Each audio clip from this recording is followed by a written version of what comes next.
ये हमारा model SB40 है।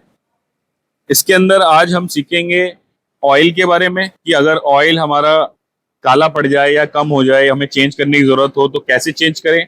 साथ ही इसके जो ब्लेड्स हैं जिनको वेन्स बोलते हैं, वेन्स को कैसे चेंज करना है। तो सबसे पहले हम जानते हैं ऑयल के बारे में। ऑयल को सबसे पहले हमने यहाँ देखना है इंडिकेटर पे। अगर इंडिकेटर में ऑयल का लेवल डाउन हो गया है या काला पड़ गया है तो उस केस में हमें ऑयल को चेंज करने की जरूरत है, या जो हमारी फ्रीक्वेंसी डिफाइन है उसके हिसाब से हमें ऑयल को चेंज करना है। चेंज करने के लिए सबसे पहले जो ड्रेन प्लग है वो हमने 10 की एलेंकी से खोल लेना है। खोलते समय ध्यान रखिए कि नीचे एक हम एक्स्ट्रा बोतल लगा लें जिसके अंदर जो गंदा ऑयल है वो निकल जाए। उसके बाद इस ड्रेन प्लग को हम फिर से कस देंगे। कसने के बाद जो ये ऊपर वाला प्लग है इसको खोलना है जहां पे हमने क्लियरली इंडिकेट किया हुआ है ऑयल। तो यहां से खोलेंगे और इसके अंदर जो निर्धारित मात्रा है ऑयल की वो हमने इसके अंदर डालना है। डालने के बाद आपने क्या चेक करना है कि जो ऑयल का जो लेवल है, ये जो रेड बिंदु जो हमें दिखाई दे रहा है इसके ऊपर क्लियर, इसके ऊपर हल्का सा आना चाहिए। इसको ज्यादा ऊपर भी नहीं भरना है, तब भी हमारा पंप दिक्कत करेगा, और रेड बिंदु से नीचे जाएगा तो भी दिक्कत करेगा। तो ये हमेशा रेड बिंदु से टच होना चाहिए, उससे हल्का सा ऊपर रहना चाहिए। अब हम जानने वाले हैं कि जो वेन्स है, इसके जो ब्लेड्स हैं, उनको कैसे चेंज किया जाता है। चेंज करने के लिए हमें सबसे पहले एक स्क्रू ड्राइवर की जरूरत है। स्क्रू ड्राइवर से हम जो फैन कवर है, फैन कवर को खोल लेंगे।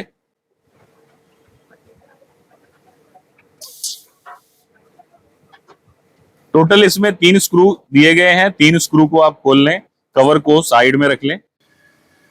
फैन कवर हमारा खुल चुका है।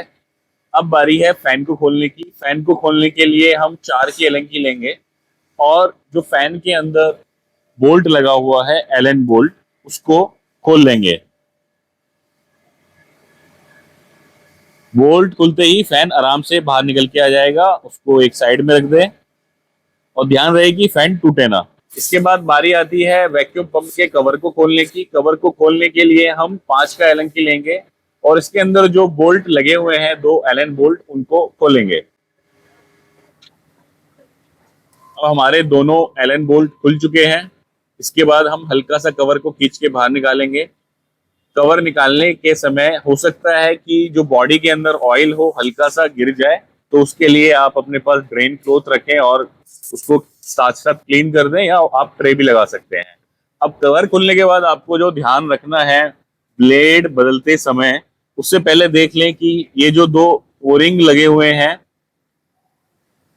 और साथ में एक बड़ा ओरिंग जो लगा हुआ है वो डैमेज ना हो। अगर ये डैमेज है तो इसको हमने तुरंत चेंज करना है, अदरवाइज जब इस पे हम कवर दोबारा से फिट करेंगे तो ऑयल इसके अंदर से लीक हो सकता है। अब बारी आती है ब्लेड चेंज करने की। ब्लेड चेंज करने के लिए रोटर को घुमाएं और ब्लेड को बाहर निकाल लें।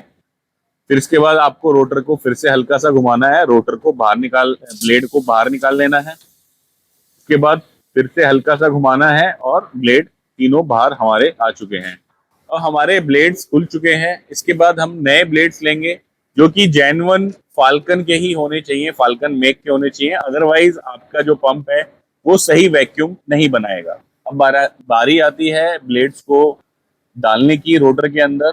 तो उसके लिए रोटर का जो खाली हिस्सा है और जो बॉडी के नीचे जो गैप है उस तरफ लेकर के आए और ब्लेड को डाल दें और हल्का सा घुमाएं। अब जैसे हमारे 2 ब्लेड डल चुके हैं, अब तीसरा डालने के लिए रोटर को हल्का सा घुमाना है और ब्लेड को डाल देना है। और जो ब्लेड की जो मूवमेंट है वो फ्री होनी चाहिए, और उसके बाद जब हम रोटर को घुमाएं तो वो भी फ्री घूमना चाहिए। ये चीज का आपको ध्यान रखना है, अदरवाइज आपका जो रोटर है वो जाम हो सकता है और वैक्यूम नहीं बनाएगा। अब इसके बाद बारी आती है फिर से बॉडी का जो कवर है उसको कसने की। बॉडी कवर कसने के लिए हम बॉडी कवर को लेंगे और जो हमने उसमें 2 एलन बोल्ट खोले थे, कवर को हल्का सा फिट करने के बाद दोबारा से एलन बोल्ट को हम कस देंगे। एलन बोल्ट कसने के लिए हमें 5 की एलन की का इस्तेमाल करना है और इसको अच्छे से कस देना है। और हमारे दोनों बोल्ट जो है वो कस चुके हैं। इसके बाद बारी आती है फैन लगाने की। फैन लगा देंगे हम शाफ्ट के ऊपर, फैन को टाइट करेंगे और जो स्क्रू दिए गए हैं उनको कस देंगे। तो लगाते वक्त आपको जो ध्यान रखना है वो ध्यान रखना है कि फैन उल्टा ना लग जाए।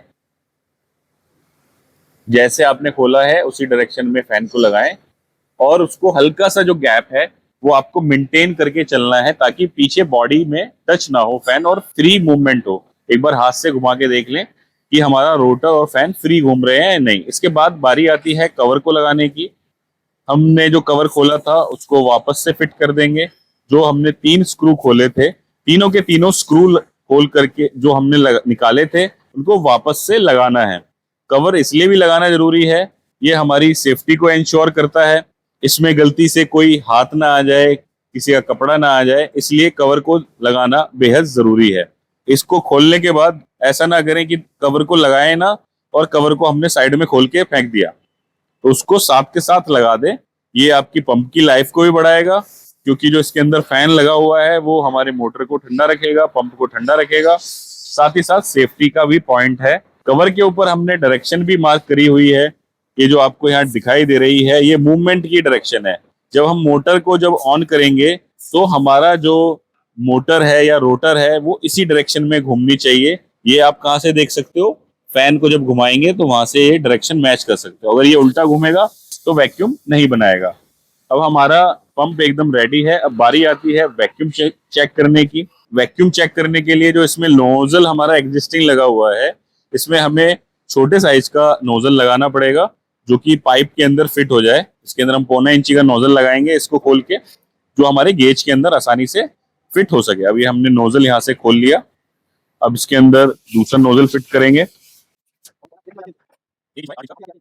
1 इंच बाय आधा इंच का नोजल हम इसमें लगाएंगे। वो इसलिए लगाना जरूरी है, जो गेज है, गेज के अंदर जो पाइप लगा होता है वो इसी साइज का होता है। अभी हमारा लग चुका है। अब वैक्यूम चेक करने के लिए पहले पंप को ऑन करेंगे। पंप ऑन करने के बाद जो हमारा वैक्यूम गेज है उसको नोजल में फिट करेंगे और गेज के अंदर रीडिंग देखेंगे। ये 700 से ज्यादा आना चाहिए जो वैक्यूम है, तभी हमारा जो पंप है वो सही तरीके से वैक्यूम बनाएगा और काम करेगा। इस वक्त हमारा जो वैक्यूम है 700 से प्लस आ रहा है। इसका मतलब है हमारे ब्लेड्स एकदम परफेक्ट चेंज हुए हैं और हमारा पंप जो है एकदम परफेक्ट काम कर रहा है। इसी के साथ समाप्त करेंगे इस वीडियो का। जल्द ही जुड़ेंगे अगली वीडियो के साथ। धन्यवाद।